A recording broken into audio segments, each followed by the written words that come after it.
မှန်လားပြည့်တဲ့ကြီးအဲ့ဒီမှာမြတ်စွာဘုရားတကယ်လဲကြွသွားမနေနိုင်ရပါဘူးကိုလုံးစီကျိုးသဘင်တပိတ်ယူချေစေကတဲအဲ့မှာမြတ်စွာဘုရားအစဥဆုံးပါတရားဟောတွေလေဘဂဝေအန္တပပတိတေနနာသေဝိတ္တပါဆိုပြီးတော့ဟောတယ်လေ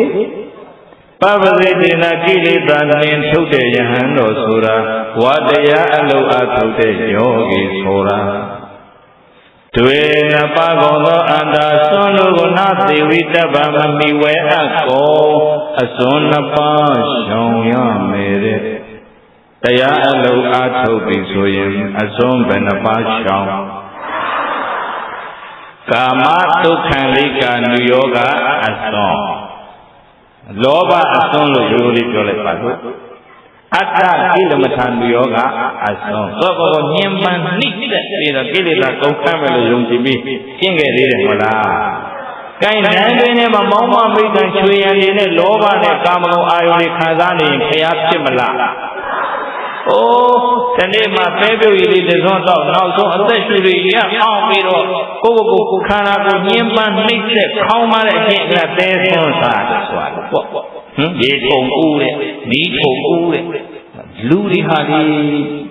မှတ်ပုံနေသွားကြည့်တော့ကိုယ်ပဲဒီပါတာပါတယ်တော့မှတ်ပုံနေလေကဗုဒ္ဓဘာသာရဲ့များနေလို့ဒီတရားလေးလက်ဆောင်ပေးလိုက်ပါပြီပိသစေခြင်းဒါရီဒီလိုနားမှတကယ်ဗုဒ္ဓဘာသာဒီနှစ်တဲ့ဗုဒ္ဓဘာသာဝင်ဖြစ်မယ်မှန်လားဒီကြီးအေးအဲ့ဒီမှာတရားလို့အားထုတ်ပြီးလောဘအစွန်းနဲ့ရှောင်ရမှာဒေါသအစွန်းနဲ့ရှောင်ရမှာအဲ့အစွန်းနှစ်ပါးရှောင်ခဲ့လို့အခုဘုရားဖြစ်လာတာဟုတ်လားမေဇိမပฏิပဒါလမ်းစဉ်နဲ့ဘုရားဖြစ်ခဲ့တယ်ဘယ်လမ်းစဉ်နဲ့မေဇိမပฏิပဒါလမ်းစဉ်ဆိုမဂ်ကင်၈ပါးပဲမို့လားမဂ်ကင်၈ပါးဆိုတာတကယ်ချုပ်ပြီးတော့ပြောရရင်သီလရဲ့သမာဓိရဲ့ပညာရဲ့အဲ့ဒါပဲသိက္ခာ၃ပါးပါပါလိမ့်ဗုဒ္ဓသာသနာတော်ရဲ့အနှစ်ချုပ်ပါအဲ့ဒါပဲနော်ပိဋကကောင်းပုံရဲ့အနှစ်ကလည်းဘာပဲတော့အဲ့ဒါပဲဝိနည်းပိဋကတော်ကြီးအနှစ်ချုပ်တော့သီလမရဘူးလားသုတ်တံပိဋကတော်အနှစ်ချုပ်တော့သမာဓိမရဘူးလား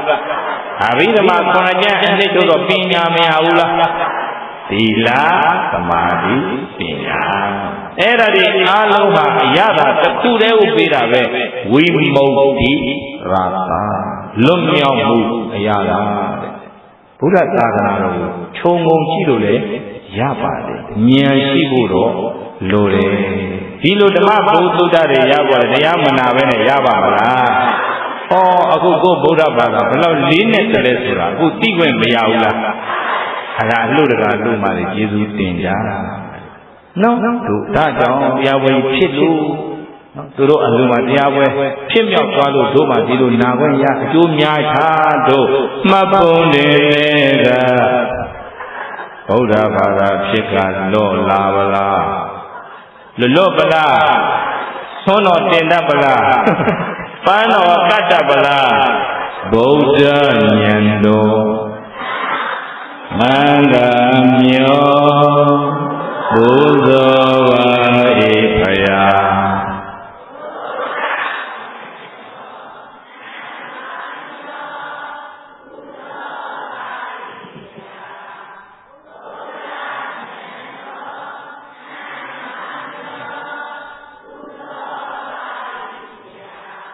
အဲ့ဒါမြတ်စွာဘုရားကိုဘာနဲ့ပူဇော်အဲ့ဒီဉာဏ်တော်ကြီးတွေမှန်းမြော်ပူဇော်တတ်ရင်ဗုဒ္ဓဘာသာဝင်မပိသဘူးလားအေးပိသအဲ့မစွာခင်၅ပါးအမိုးထားတဲ့လက်ပြမှာပိသတွေကိုအဲ့ဒီမာတက်ကလေး103ခုနဲ့ဝါဇူလာပြီစနေနေ့မှာဟောပါလေပထမဆုံးဟောတော့အကြီးဆုံးကုန်းတွင်ညသောတာပန်ဒီပါတယ်နော်လာပြီးတော့တရားနေ့ကျတော့ဘောပပါတိသွားသောတာပန်တည်သွားတယ်လာပြီးတော့9ရက်နေ့ကျတော့ဗတ္တိယလာပြီးတော့3ရက်နေ့ကျတော့မဟာနံလာပြီးတော့4ရက်နေ့ကျတော့အတ္တတိဘယ်နှပါတော့ဒီနေ့တပါးသောတာပန်တည်ကြလာပြီးတော့9ရက်နေ့မှာ အတ္တအယူဆွဲသိပြင်းထန်နေတဲ့လောကကြီးထဲမှာရူပံဘိကဝေအနတ္တဝေဒနာအနတ္တသင်ညာအနတ္တဆိုပြီးတော့ခန္ဓာ၅ပါးကိုအနတ္တဖြစ်နေမြင်အောင်အနတ္တလက္ခဏာသုတ်ကိုမဟောဘူးလားဝါဆိုလာပြီးတော့9ရက်မှာအနတ္တလက္ခဏာသုတ်ကိုဟောတော့အာလုံးရမ်းတာဖြစ်ပါလေသစ္စာကြီး၅ပါးပါဖြစ်သွားအဲ့ဒီမှာတေဟိဘိက္ခုဟာလားယဟန်ဘဝရရှိကြတယ်တေဟိဘိက္ခုယဟန်ဘဝရရှိကြတယ်ပထမဆုံးဝါမြတ်စွာဘုရားဟာအဲ့ဒီဗာရာဏသီပြည်ရဲ့အလေးကမိဂဒာဝံတော်မြိုင်မှာဘယ်မှာဝါကပ်ပါလေအဲ့ဒီမိဂဒာဝံတော်မှာဝါဆိုဝါကပ်နေတဲ့ချိန်ပေါ့အဲ့ဒီအခုနလောကနာစွာကတ်တဲ့သူစာတာရဲ့သာယသသရုသာတဲ့ဘယ်လိုပါလဲသူကလည်းညီကုန်းရွာကြီးရဲ့တကယ်ဒိဋ္ဌိကဲတတိသာဆိုတော့ကြတော့သူလည်းပဲရွှေနန်း3000ကိုဘုရားအလောင်းလို့ပဲနန်း3000နဲ့တကယ်မောင်မပိတ်ကန်ရွှေရန်ပေးသတ်တဲ့ကခုံပြီးတော့စောင်းရင်ပတ်တာတွေတိမှုတ်တော်ပြနေတဲ့ဈာထဲမှာပျော်နေခဲ့တဲ့သူပဲဒါပေမဲ့ပြုတ်ချိန်တန်တော့တကောင်းရအချိန်အဲ့ချော်ပြင်းကြီးဈာထဲမှာသူအိတ်ကျော်သွားပြီတော့တကောင်းကြီးကျော်တော့တရေနိုးလာတော့အဲ့ချော်ပြတဲ့အဲ့ဟောင်းမမိတ်တန်ဆိုရကကြီးကြီးပေါ့အဲ့ဒီအိတ်ကျော်နေတချို့လည်းအာဘုတ်ကြီးတွေတီးကြတချို့ကလည်းခေါ်ဟောက်အကုန်လုံးအတုံးရောအိတ်ကျော်တယ်သူရုပ်ဖြင့်အိယာနိုးလို့ကြည့်လိုက်တော့သုတ်တန်တသတင်းငိမ့်ဝါလို့မှတ်ထင်နေတယ်အတုပနမိတ်ထင်သွားတာဘာနမိတ်ထင်သွားတော့အဲ့ဒါလည်းအတိတ်ဘဝဒီတုန်းကတငယ်ချင်းတွေစုပေါင်းပြီးတော့ပိုင်ရှင်ရှိတဲ့နံပေပြစ်ထားတဲ့လူသေးအလောင်းတွေကိုအဲ့တငယ်ချင်းတွေ55ယောက်ပေါ့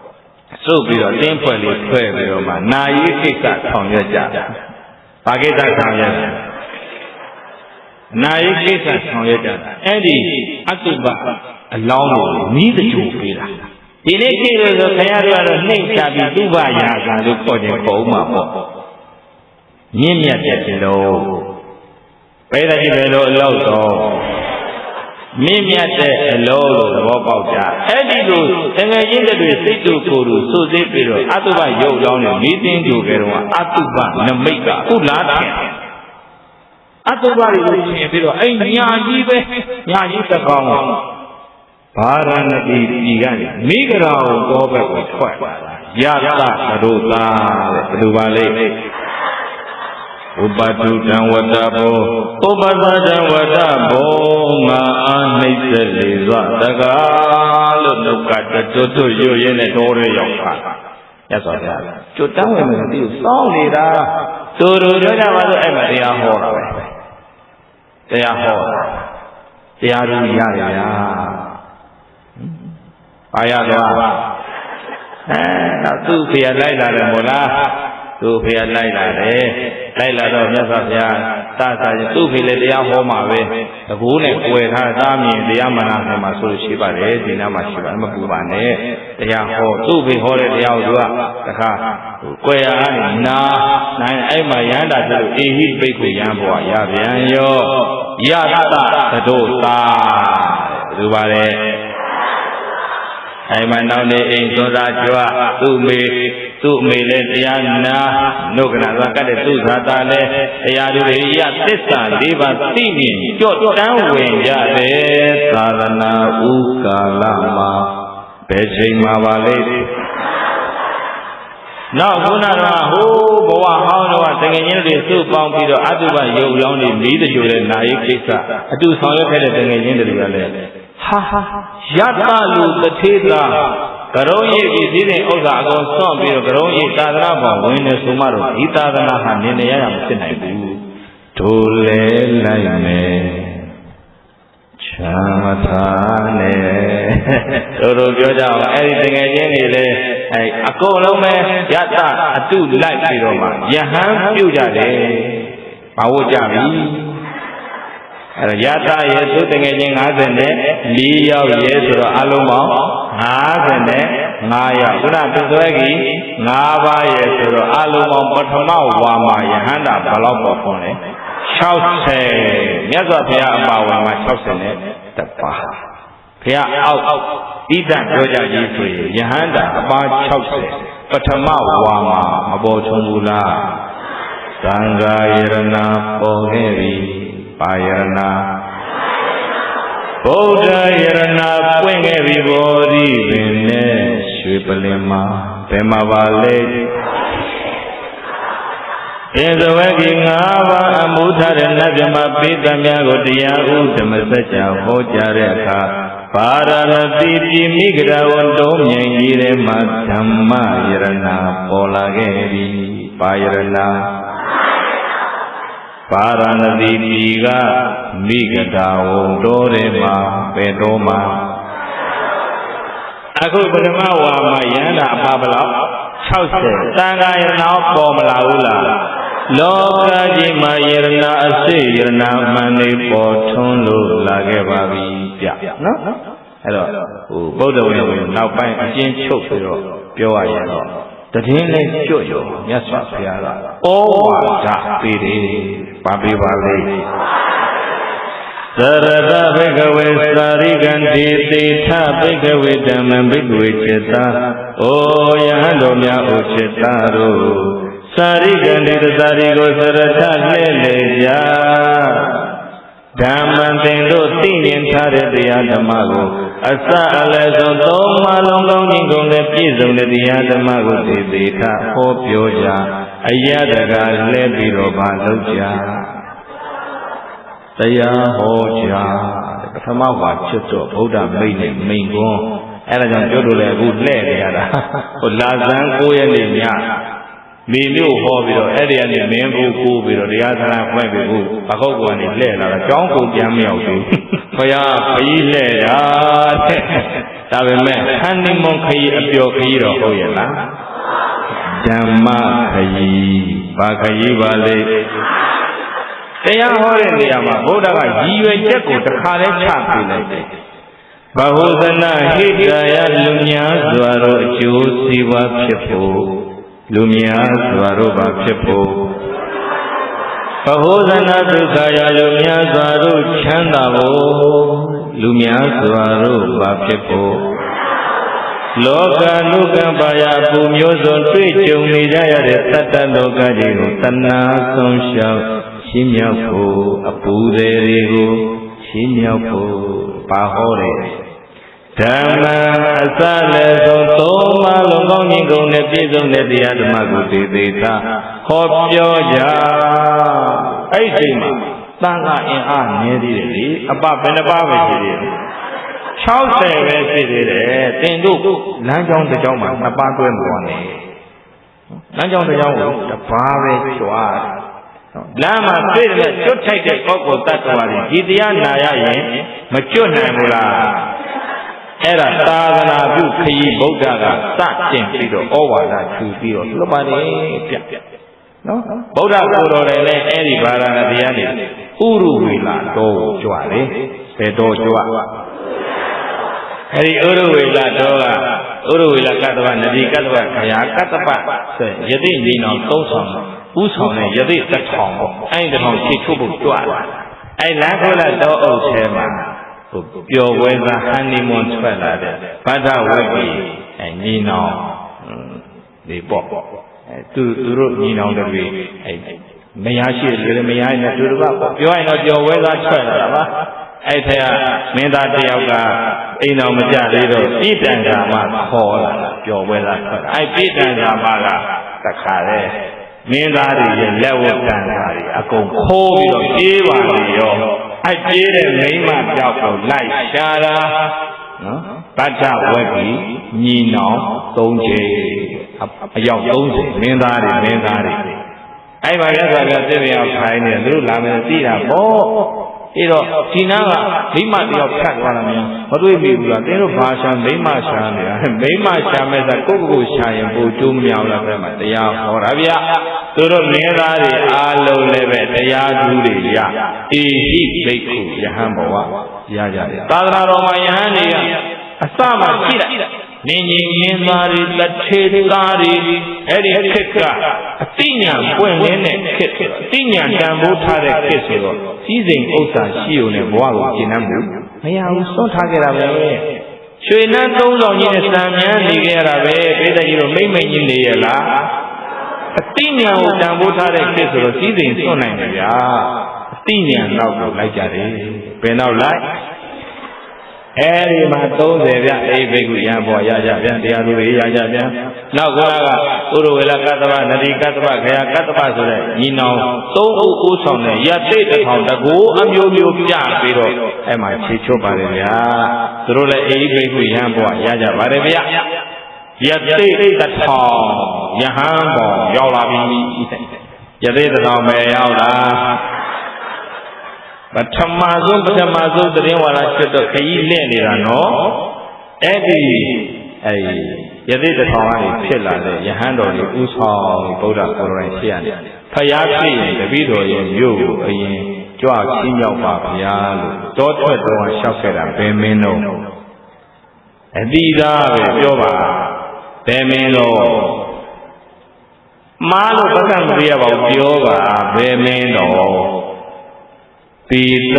စေခြင်းဒေဝိတာရမင်းမို့လားအဲ့ဒါကိုဝန်ခံကြပြုခဲ့တဲ့အတိုင်းရာဇဂိုကိုအရင်မကြွဘူးလားအဲ့ဒီရာဇဂိုမှာပဲဘေဝိတာရမင်းကြီးလည်းလာရောက်ပြီးတော့ကြိုးဆိုရင်းနဲ့မင်းပိသနဲ့တကွသောတာပန်ဒီပါတယ်ဗျာရာဇဂိုမျိုးက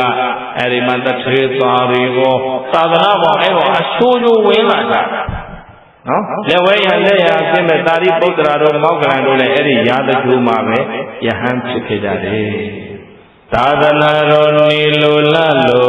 ထွန်းလင်းတော့ပါနေတဲ့အချိန်တော့ရာဇဂိုမှာမွေးပြော်တယ်မြတ်တင်းသုံးနေတယ်ရာဇဂိုမှာသားတော်ဘုရားရောက်နေပြီတော့အဲ့ဒီအချိန်မှာကပိလို့ရွှေနန်းတော်မှာဖခင်ကြီးတော်တုတ်တော်လမင်းကြီးကတဲ့ရွယ်ယူရင်းအိုမင်းနေသည်အိုမင်းနေတော့သူ့သားဖရာကိုမတည်ခင်သေးတဲ့ကြီးတို့တွေ့ခြင်းမှာပေါ့မတွေ့ခြင်းတော့ဘူးလားတွေ့ခြင်းတော့ဘုမတ်တွေတစ်ထောင်ဖရာအပင့်လွတ်တာဖရာအပင့်လွတ်တော့ဟိုရာဇဂိုလည်းရောက်တော့တရားဟောကျွတ်တန်းဝင်ကုန်ပြောသစ္စာလေးပါးသိမြင်အိဘိက္ခုယံဘဝရအဲ့ပင့်ရောက်ခိုင်းတဲ့ကိစ္စကိုကြောက်ကြပြန်ထားလိုက်ကြနောက်တစ်ထောင်နဲ့လွတ်တာပြီးကြီး9ချိန်တိုင်ပဲအကုန်လုံးဟိုရောက်တော့အေဟိဘိက္ခုယဟန်ဘဝရကြတယ်တရားသူတွေသစ္စာလေးပါးသိနေတရားသူတွေရကြတယ်နောက်ဆုံးကာလုဒာယီအမတ်ဘယ်မတ်တို့ကာလုဒာယီအမတ်ကြတော့ကျွန်တော်တို့လည်းယဟန်ပြုခွင့်ရမယ်ဆိုရင်သွားရောက်ပါအောင်ပြင်ခဲ့ပါမယ်။တင်ရင်ယဟန်ပြုလို့ကလည်းပြုငါသားတော်ကိုသာရွှေနန်းတော်ရောက်အောင်ပြင်ဆောင်ခဲ့ပါတဲ့။အဲကာလုဒာကြီးလည်းပဲအမတ်တစ်ထောင်နဲ့သွားဟိုရောက်တော့မှဖြစ်တာပဲ။ကြားခဲ့ကောင်းတာနင်းကြီးမင်းသားတွေဘယ်လိုတွေတော့ကျွတ်သာသနာပေါင်းကလေးကချီလည်းများလာတယ်။မှန်ရလား။ဒါတွေလို့လင်းဆုံးပစ္စည်းတွေပြုံမှသာသနာပေါင်းကတ်လာကြတာတွေကလည်းအများကြီးတဘောပါသာသနာခုတုံးလုပ်ပြီးစီဝါလုပ်ကြတာတွေကလည်းအများကြီးနော်တဘောပေါလားဘိုးတော်ရောဘွားတော်ရောဆောင်းသာသနာခုတုံးလုပ်ပရိတုတ်ကြီးအဲ့ဒါလည်းပဲစော့ပြီးတော့ဘာသာရေးဗန်းပြပြီးလှုပ်ရှားကြတာတွေကလည်းအများကြီးဘုန်းကြီးလှုပ်ရှားကြတာတွေကလည်းအများကြီးပြောရရင်ခက်သားနော်အမှန်တရားဆိုလည်းပြောရမှာပဲမျိုးချက်ကလူဓမ္မဂတိကတရားကြီးတယောက်ရှိတယ်ဦးဇင်းနဲ့ရင်းနှီးပါတယ်သူကတစ်ခေါက်ရောက်လာတယ် ရောက်လာပြီးတော့ညီးပြီးလေရောက်ရဥချာနဲ့ဘုန်းကြီးအားလည်းသာသနာပြက်ပါပြီဟာတခါကြီးပဲနဲ့သာသနာပြက်မပြက်သေးပါဘူးလို့ကျတို့လည်းသာတင်စာချတွေလုပ်နေကြတယ်မပြက်သေးပါဘူးဘယ်နဲ့သာသနာဘုန်းကြီးမသိဘူးဟာပြောစမ်းပါဦးလို့တချို့ကတပည့်တော်မျက်မြင်ကိုယ်လေးလည်းရှိပါလေဆင်ကြီးဘုန်းရက်ွက်တင်ပါဗျာတဲ့ကိုကရုံးကိုအမြဲတမ်းကရုံးရိတ်ထားတာတဲ့ကိုခေါင်းရိတ်ထားတယ်အမြဲတမ်းကရုံးပူထားတယ်အဲ့ဒါသင်္ကန်းတို့နဲ့တပိတ်သလုံးကနေကအမြဲဆောင်ထားတာဗျအမြဲဆောင်ထားတာဗျအဲ့အလူခံခြင်းရောက်ပြီဆိုရင်ပစိုးနေရသင်္ကန်းဖြစ်သွားတာပဲဘုန်းကြီးရေပစိုးနေရဘာရောက်သွားသင်္ကန်းရောက်တပိတ်ပိုက်ခွဲသွားအဲ့ကားခိတ်ကြီးယထာခိတ်ကြီးအဲ့ဒီမှာလက်ဖက်ရည်ဆိုင်နေလောင်းကျင်မလို့လောင်းကျင်မလို့ဇွတ်သွန်ထိုးခွက်ကြီးမဲမဲကြီးခါကျွတ်တို့ငယ်ပြူဘယ်သူမှဆက်လို့မလုပ်ဘူးသဘောပေါက်သလားနာကျင်တာမနာကျင်နေသာသနာကုတုံးလုပ်ပြီးတော့စားတာတော့ပြောရပါပြီမှန်လားပြည့်ကြီးကိုယ့်ကိုစီးပွားရေးကိုယ့်ကိုလုပ်တော့သာသနာလို့ထားပါသာသနာကိုပုံပစ္စည်းမလုပ်ပါနဲ့လို့ရင်တော့ပြောရမှာပဲမကြိုက်တယ်လေသေးသဘောပေါက်ရလားသာသနာတော်ဖြစ်ပေါ်လာဖို့ဘလောက်ခက်ခဲနေတယ်ဘလောက်ပါရမီတွေဖြည့်ခဲ့ရတယ်ဘလောက်သွန်းလုပ်ခဲ့ရတယ်ဘလောက်အားထုတ်ခဲ့ရတယ်ဘုရားဘလောက်ပင်မခံခဲ့တယ်ဆိုတာဘာမှမသိလို့လုပ်တာပဲပိသစေခြင်းအဲ့ဒါဘုရားတဲ့အဲ့ရသားကျွေးမယားကျွေးကိုလက်အလူခံအိမ်ပြန်ရောက်တော့အဲ့ဒါသင်္ကန်းတွေကမသိုးပြန်ရောက်သွားတာပဲဟမ်ဘယ်အိမ်မှလည်းမဝင်ဘူးဘယ်ကမဝါမှလည်းမဖတ်ဘူးဒါအစ်စ်လားလို့လားအဲ့လိုမျိုးစီဝါရေးအကြောင်းပြုပြီးသာသနာကောင်းတယ်ဟဲ့လားအစ်စ်တွေလည်းဝင်ရောခိုးတာတွေလည်းအများကြီးနိုင်ငံရေးအကြောင်းပြုပြီးသာသနာပေါင်းနဲ့ဝင်ရောခိုးတာတွေလည်းအခါအားလျော်စွာရှိတယ်ဒါတွေကမလုကောင်းဘူးသဘောပေါက်ရလားမလုကောင်းဘူးလုံရင်ဘောမသေးခင်တွေ့မယ်စောင့်ကြည့်ကြပိသစေခြင်းဒီမှာမင်းကြီးမင်းသားတွေအဆင့်တန်းမြင့်တဲ့ပုဂ္ဂိုလ်တွေသာသနာ့ဘာဒီလိမ်ဥစ္စာတွေသတိမရတဲ့အကုန်စွန့်ပြီးတော့ဝင်ထလာတာအဲ့ဒီကာသုဒာကြီးကြပါဟဲ့လားကောက်ပဲသေးနံနေရိတ်သိမ့်ပြီးတဲ့တပေါင်းလာရာသည်ခါတော်မီအင်မတန်ပြီးသွားဖို့တင့်တော်တဲ့အချိန်ကာလမှာဟဲ့လားဖသမီးတော်သုသောဒနာမင်းကြီးမျော်လင့်နေကြောင်းကြွရောက်တော်မူပါမည်အကြောင်းပင့်လို့ဟဲ့လားဒီနေ့ကိုတေယူဇနာကြွတယ်ဟုတ်လားတပေါင်းကနေကြွတာတကူကဆုံနော်ယူဇနာ60ကိုဒီနေ့တေယူဇနာကြွတယ်ဆိုတော့2လမကြွရဘူးလားအဲ့ဒီလိုနဲ့ရှေးပြီးတော့ဝင်ခဲ့ပါလေဗျာတပိလို့ကိုခုမှပြန်ရောက်တာမို့လားတာကီမျိုးတဲ့မာနခက်ကြီးနော်ကောရမဘုရားတို့တာကီမျိုးကဖြစ်တဲ့ဘုရားကြွလာတဲ့ဟေးသွားကြတယ်ဣဒ္ဓထာငါတို့အောင်ငယ်တယ်တဲ့အသက်ငယ်တဲ့လူကိုတက်ကြီးတော့ယူသည်မပေးကောင်းဘူးဆိုမန်တင်းခံနေလို့ရေပြီးစုံတကိုးကုန်နေကြပြီးခြေမုတ်တွေသူတို့ကောင်းပေါ်ချမှတာကီတွေမှန်ကြခဲ့တယ်ဟုတ်လားဒါတွေပြောရရင်တော့အများကြီးအဲ့တော့ဘာကောင်းရဲ့တို့နာမင်းကြတဲ့ဟာသားဖျားငါနန်းတော်ကြွပြီးတော့သုံးဖုံးပေးမှာပဲလို့ပဲထင်ပြီးတော့သုံးဖုံးပေးကြွပါဘုရားလို့ပင့်ခဲ့တဲ့သူတဦးတယောက်များရှိရလားမပင့်မဲနဲ့ကြွတော့မှာလို့အဲ့မှာဘုရားနောက်လေးကြတော့တန်ဃာတော်တွေတန်းစီပြီးတော့နောက်ကတန်ဃာတော်တွေဥဆောင်ပြီးတော့ဆုံးခံကြွတာမျိုးဘုရားအခုမှတပည့်လို့ရောက်တာနော်တပိတ်ကြီးမှိုက်ပြီးတော့ရက်ွက်တဲ့လှဲ့သောခံနေတာမြင်တော့ဘယ်နဲ့တော့သုတ်သောဒနာမင်းကြီးကြာပြနဲ့ဆင်းလာတယ်မို့လားဘယ်နဲ့လဲဖာခမီးတော်ကိုမျက်နှာအိုးမဲတောက်တာလားအချက်ခွဲတာလားဒီတန်ခါ2000လောက်ကိုဖာခမီးတော်မကျွေးနိုင်ဘူးထင်လို့လားနော်တပည့်တော်တို့ရဲ့တာကီမျိုးမှာတောင်းစားတဲ့သူဆိုတာမရှိခဲ့ဘူးဟာမြတ်တော်မင်းကြီးဖာခမီးတော်မင်းကြီးမှားနေပြီတဲ့သူကတာကီမျိုးကိုပြောတာအခုကဘောဓမမျိုးနွယ်တို့ဘုရားပဲမျိုးနွယ်တော့ဘောဓမအနွယ်ဖြစ်ပါတယ်တာကီနွယ်မှန်သူကကိုမျိုးဆိုတဲ့မျက်လုံးနဲ့ကြည့်တာ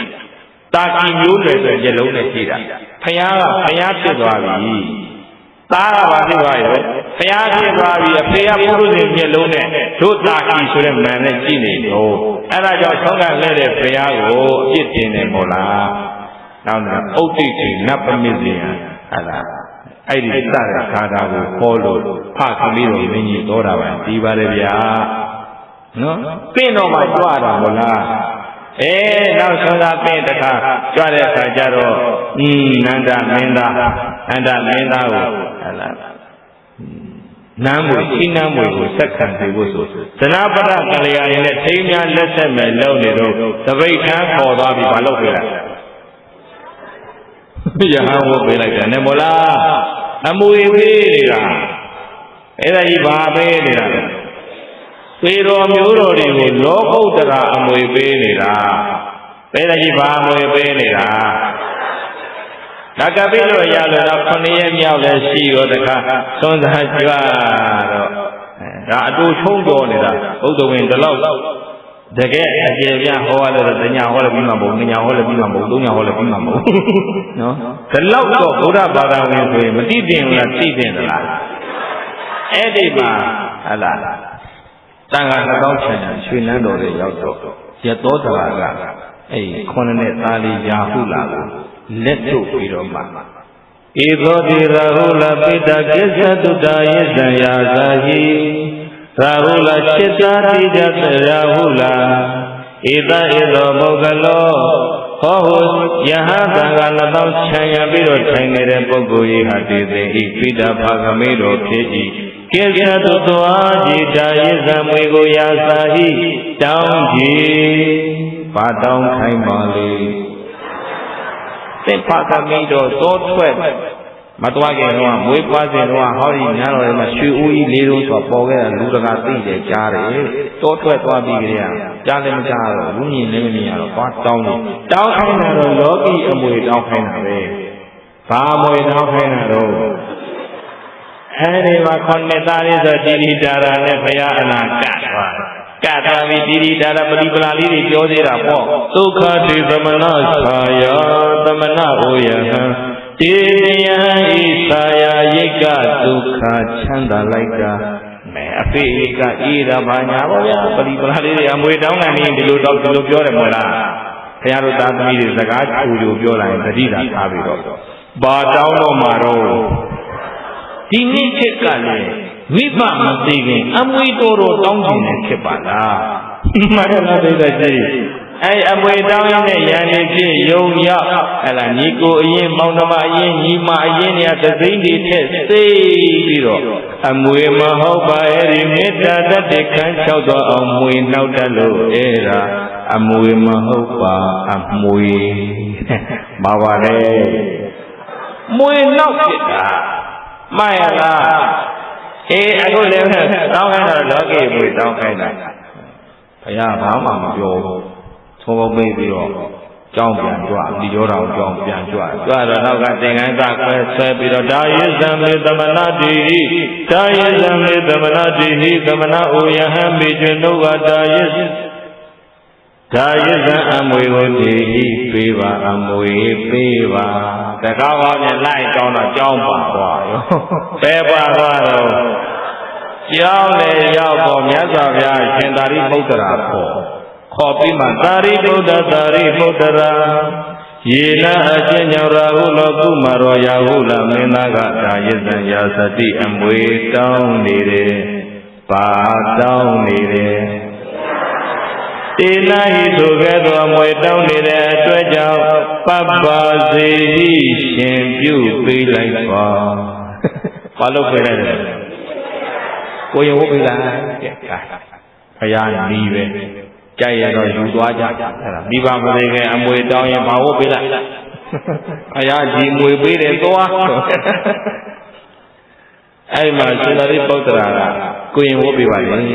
နော်ခေါင်းတဲ့သားလေးရဟုတ်လားဘာဖြစ်သွားကိုရင်လေးဖြစ်သွားမြတ်စွာဘုရားကလောကီအမွေပေးသလားလောကုတ္တရာအမွေပေးသလား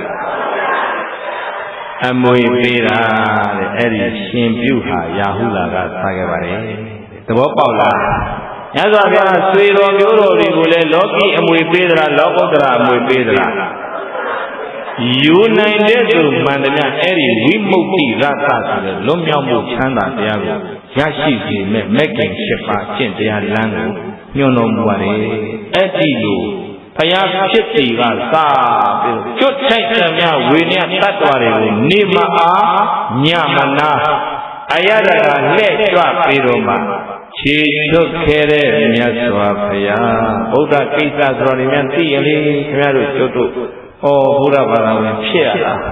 ဘလောက်ဘုံယူကြလဲဆိုတာသိနေတယ်မြတ်စွာဘုရားမနဲ့တော့ကြီးဆိုဖြစ်မာကရုဏာသမဘကနေထားကရုဏာသမဘဝင်စားကရုဏာသမဘကထားတော့ဒီနေ့ဘယ်သူကျွတ်တန်းဝင်နိုင်တယ်လဲဉာဏ်တော်နဲ့ကြည့်ကျွတ်တိုက်တဲ့သတ္တဝါဉာဏ်ထဲမှာဝင်လာတာအဲ့ဒီကျွတ်ထိုက်တဲ့ပုဂ္ဂိုလ်သတ္တဝါဘလောက်ဝေးတဲ့နေရာမှာရှိဘလောက်ခရီးကြမ်းတဲ့နေရာဖြစ်ဘလောက်အန္တရာယ်များ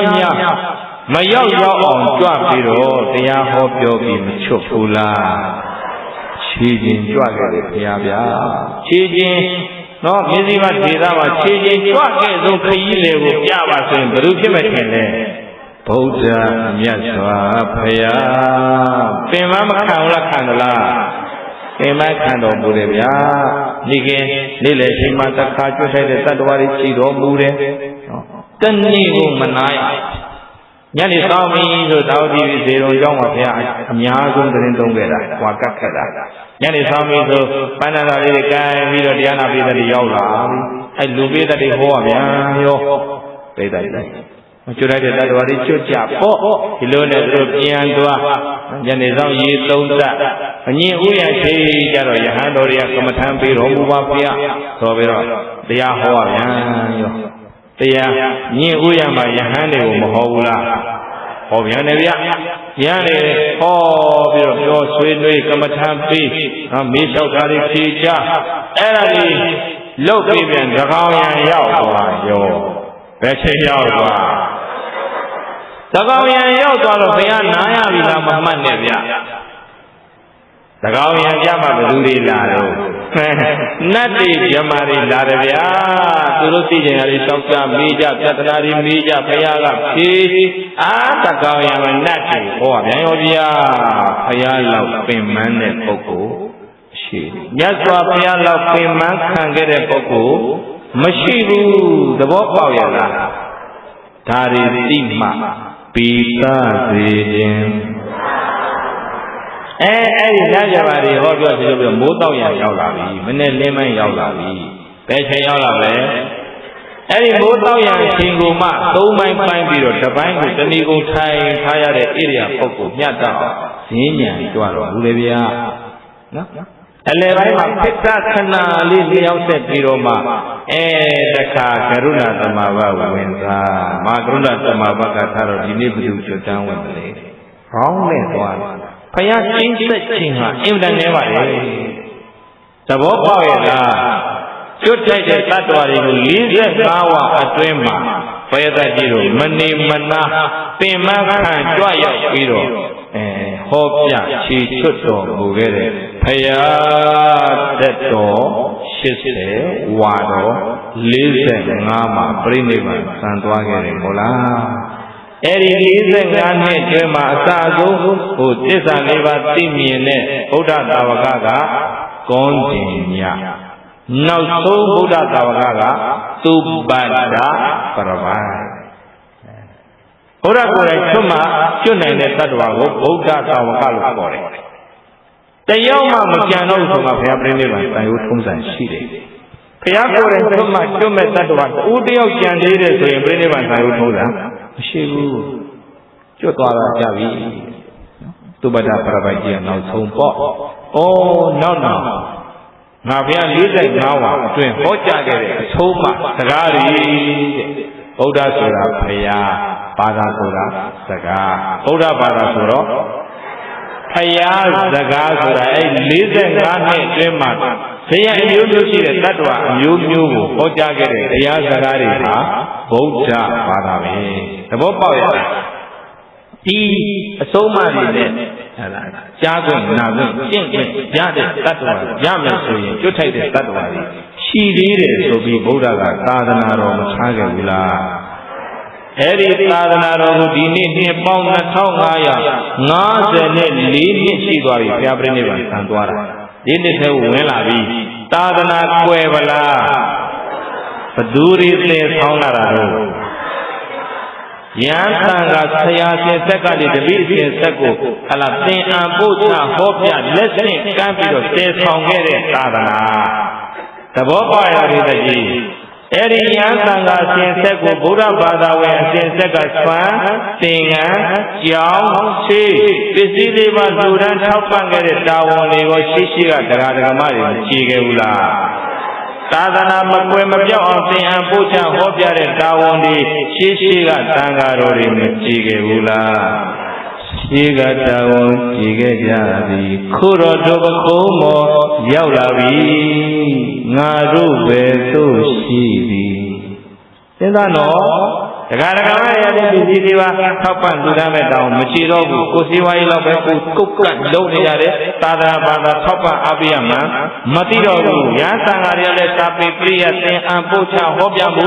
ဘာမှမရှိတော့ဘူးဆိုရင်ဘာကွယ်မယ်သာသနာကွယ်မယ်မြတ်စွာဘုရားဟာအတ္တလောက်ရှိပင်မခံတော်မူခဲ့တဲ့ဘုရားဖြစ်ပါတယ်သိဗလားဗုဒ္ဓဆိုတာဗုဒ္ဓဆိုတာဘုရားဘာသာဆိုတာစကားဗုဒ္ဓဘာသာဆိုတာဘုရားရဲ့စကားဆိုတာဘာတွေလို့သုံးဝိနည်းဝိဓမ္မာဆိုတဲ့ပိဋကသုံးပုံမှာဘုရားဟောခဲ့တာတွေပဲ45နှစ်တွင်ဘုရားဟောခဲ့တဲ့တရားစကားတွေကိုဗုဒ္ဓဘာသာခေါ်တာမဟုတ်လားအဲဒီဗုဒ္ဓဘာသာဝင်ဆိုတာဘုသူစကားနားထောင်တယ်ဘုရားစကားတွေအချင်းချုပ်တော့သီလရဲ့သမာဓိရဲ့ပညာရဲ့ဘယ်နှမျိုးလဲကိုယ်နဲ့နှုတ်ကိုထိမ့်ပြီးသီလသိက္ခာပြည့်အောင်ဖြည့်နေရင်ဒါဘုရားစကားလိုက်နာနေတာပဲဟုတ်လားအဲ့ကိုယ်နဲ့နှုတ်ကမထိဘူးကိုယ်နဲ့လက်တချနေတာပဲလွန်ကျူးနေတာပဲပရိယာယူနေတာပဲလိန်နေတာပဲညာနေတာပဲကောက်စားပျော်ပါပြီးတော့ဘဝအချိန်ကြီးထုံးနေတာပဲဆိုရင်ဘုရားစကားနားထောင်ရရောက်ပါဦးမလားမရောက်ရင်တော့ဘလို့ဗုဒ္ဓဘာသာဝင်ဖြစ်မယ်မပုံနေတဲ့ကဗုဒ္ဓဘာသာဝင်ဖြစ်ကနေတက်ခဲ့ပါထွက်ခဲ့ပါတကယ်ဗုဒ္ဓဘာသာဝင်ဖြစ်စေခြင်းလို့ဓမ္မလက်ဆောင်ပေးလိုက်ပါပြီပြီးသားစေခြင်းအတိလာလေးလုံအောင်သိကိုဘယ်လေးပါမကြတော့ဘူးလို့ဘုရားအာမခံတယ်ငါးပါးတိလာလုံရင်ကိုဘယ်မကြတော့ဘူးလေအပယ်မကြတော့ဘူးမှန်ရလားဒါနကတော့ဒါနပါရင်တန်တရားအဲ့ဒါနိဗ္ဗာန်ရောက်ခင်ပြင်လေရတဲ့အခါဉာဏ်တစ်ပါးလှမှာပဲထက်တန်းကြမှာပဲဒါနနေတော့မွဲရတယ်သီလပြည့်တော့ပြင်ကြမယ်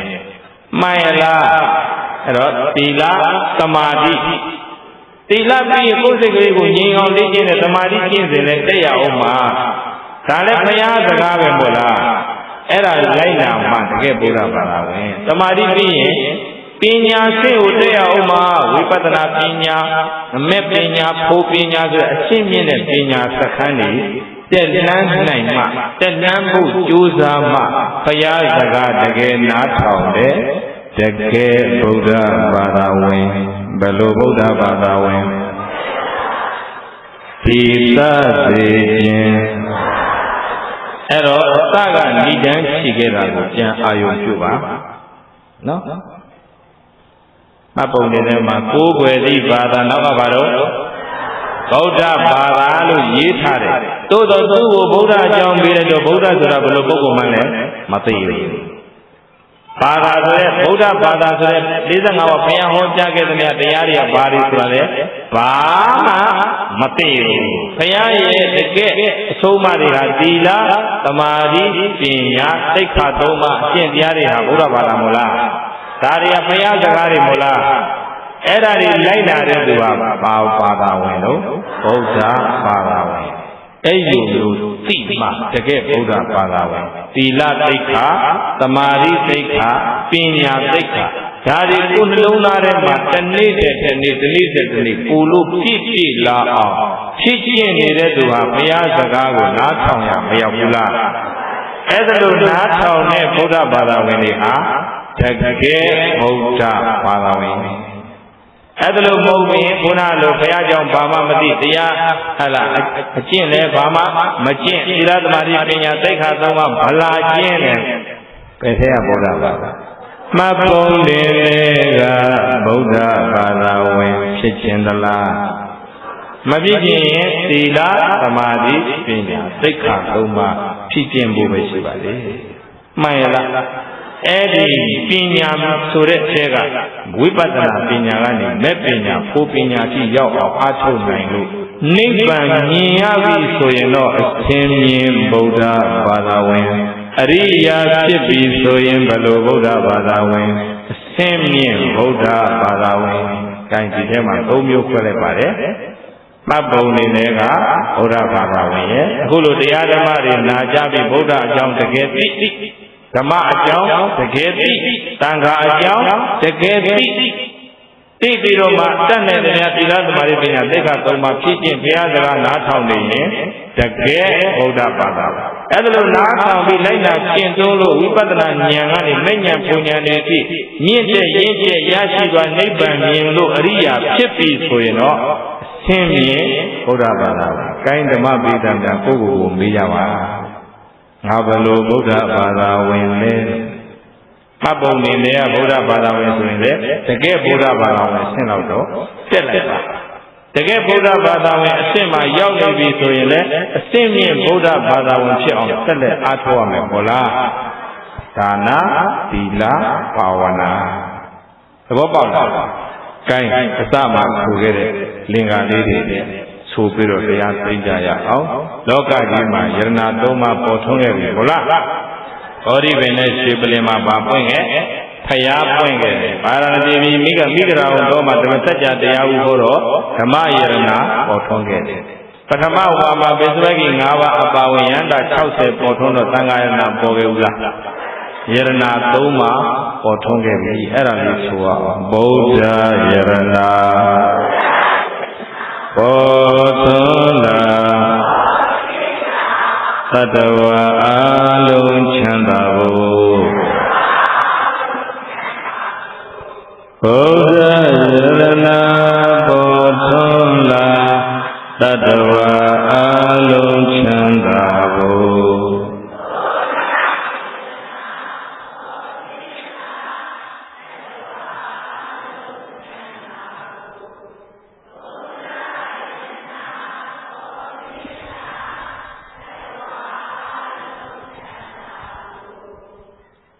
ဓမ္မယရဏပေါ်ထွန်းလာသတ္တဝါတွေစိတ်ချမ်းမြေဖို့ဓမ္မယရဏပေါ်ထွန်းလာသတ္တဝါတွေစိတ်ချမ်းမြေဖို့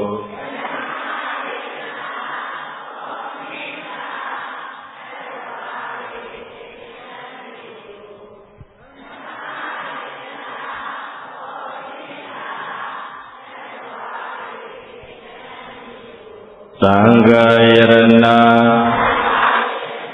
ပေါ်ထွန်းလာသူငါကုသိုလ်တိုးဝါဖို့သံဃာယရဏပေါ်ထွန်းလာသူငါကုသိုလ်တိုးဝါဖို့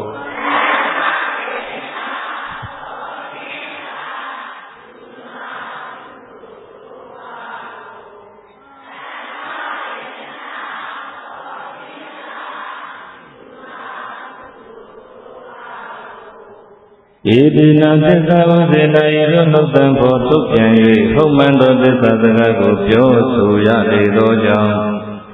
သာရောများလာသောဓမ္မပရိသတ်အပေါင်းသူတော်ကောင်းတို့သည်ဒုက္ခိတာကိုစိတ်နှပြလိုဣစ္ဆာနှင့်ဧကကျွယ်ဝချမ်းသာခြင်းရှိကြကုန်သည်မုရိဒနှလုံးစိတ်ဝမ်းလုံးငြိမ်းချမ်း၍ဝမ်းမြောက်ခြင်းရှိကြကုန်သည်နေသောကဆိုရင်သောကကင်းဝေးကြကုန်သည်နေဗရာဝိဗရာရေဝိခွာကြကုန်သည်နေဒုက္ခဆင်းရဲဒုက္ခကတိမှကင်းငြိမ်းကြကုန်သည်ဝ ဟောတုစေစစ်မသွေဖြစ်တော်မူရပါစေကုန်သတည်း